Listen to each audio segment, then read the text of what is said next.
Hello, Gunners.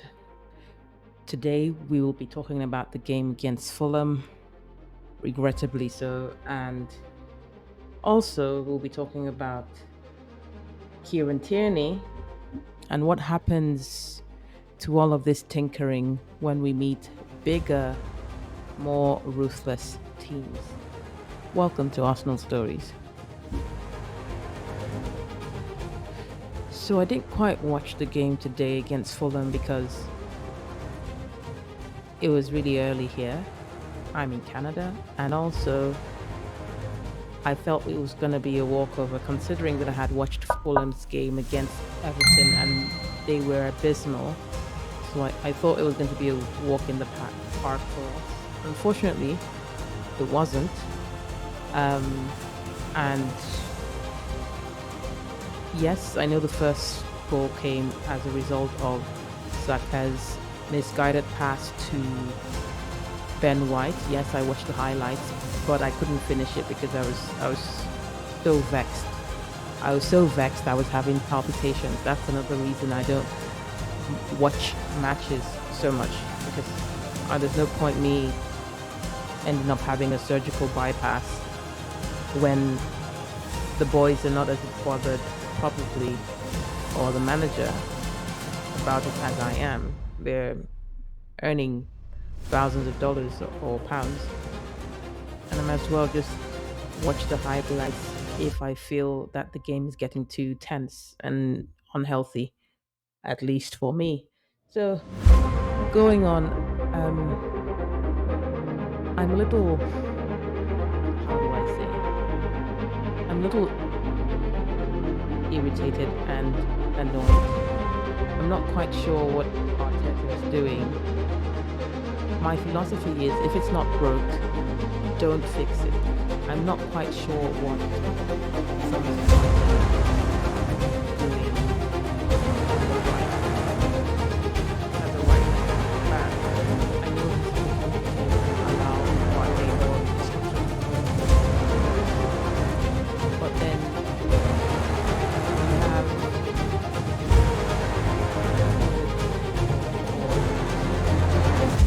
I don't want to imagine.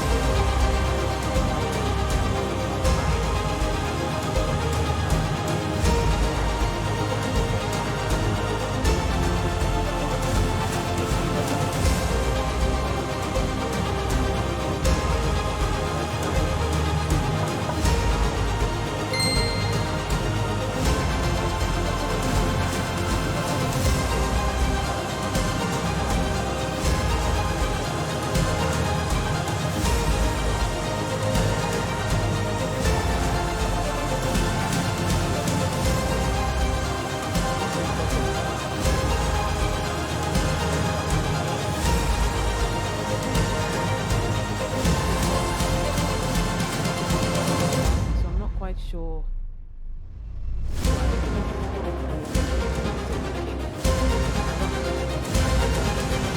See, I can barely speak. If he's trying to copy or mirror Guardiola, looking at Guardiola's team, not too much has changed. Maybe he changes or tinkers with the midfield, but not with his wing backs or left or right backs. I'm left wondering what Arteta is thinking. Yes, I obviously cannot manage a game like he can because he's the manager, he's trained for that. But everybody can see that this is a weak point. If fans can see that this is a weak point, if other clubs can see that this is a weak point, for goodness sake.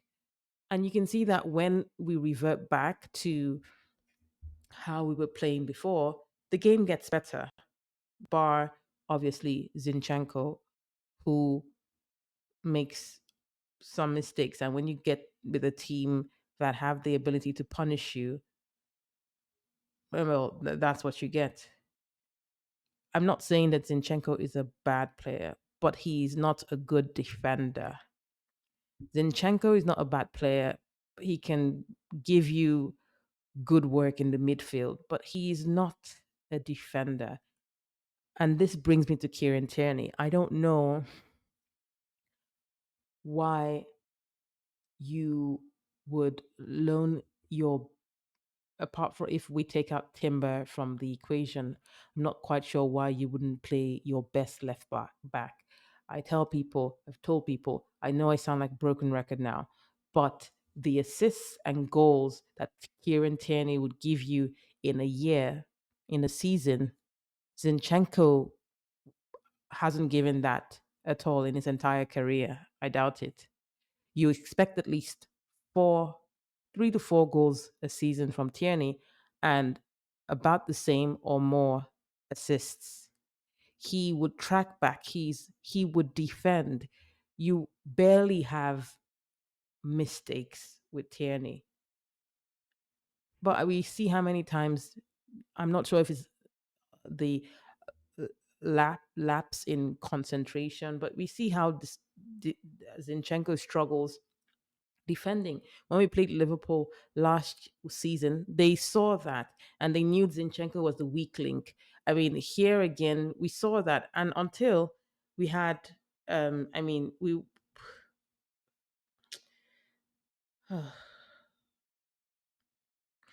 Okay,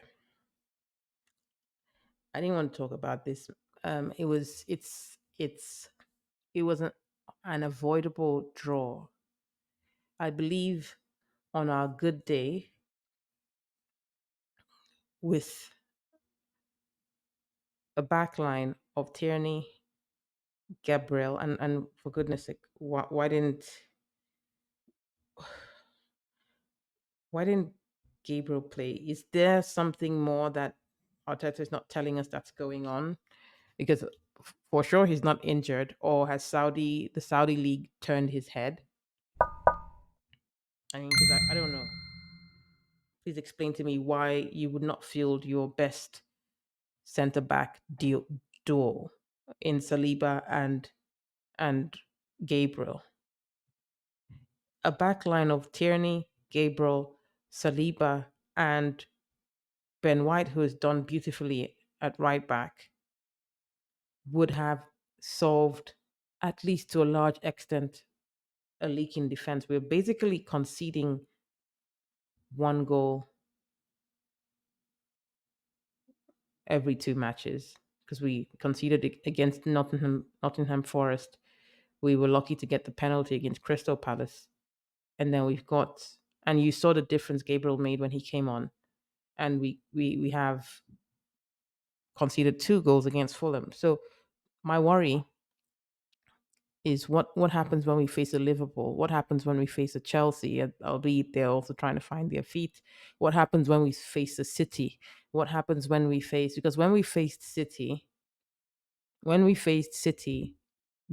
didn't tinker this much. What happens when we face a West Ham who's basically smacking Brighton? West Ham is like, they seem to be doing better without Declan, which is weird. What happens when we face a Manchester United? What happens when we face a Tottenham who seem to also be, I mean, getting by? I mean, this is not me whining over a draw, but hello, the idea was we're a stronger team and we will be challenging for the title this season again. So it's something to think about.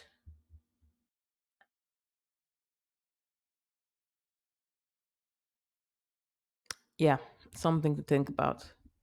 I would appreciate if Ateta stops tinkering and just plays with different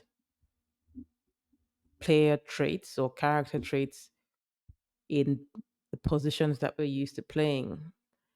Let there be a switch. When you used to play Football Manager, not the FIFA one, the one, FM Manager, FM 12, when you would ask your wingers to switch wings, and you would ask mid people in the midfield to kind of rotate positions, because you bought more, I mean, complete midfielder, so anybody could play anything, but they had different traits. They could each do different things really well. So that's what I'm expecting, rather than doing what you're doing, Ateta. Yeah. So that's the end of my rant. You can follow us on social media on Twitter or on X, as it is now called, at Mister Spruce One. And you can also follow us on TikTok. We're just building out that page now at Arsenal Stories by M Spruce. And please don't forget to like and subscribe if you also feel as pained as I do right now. All the best, Gunners. God bless.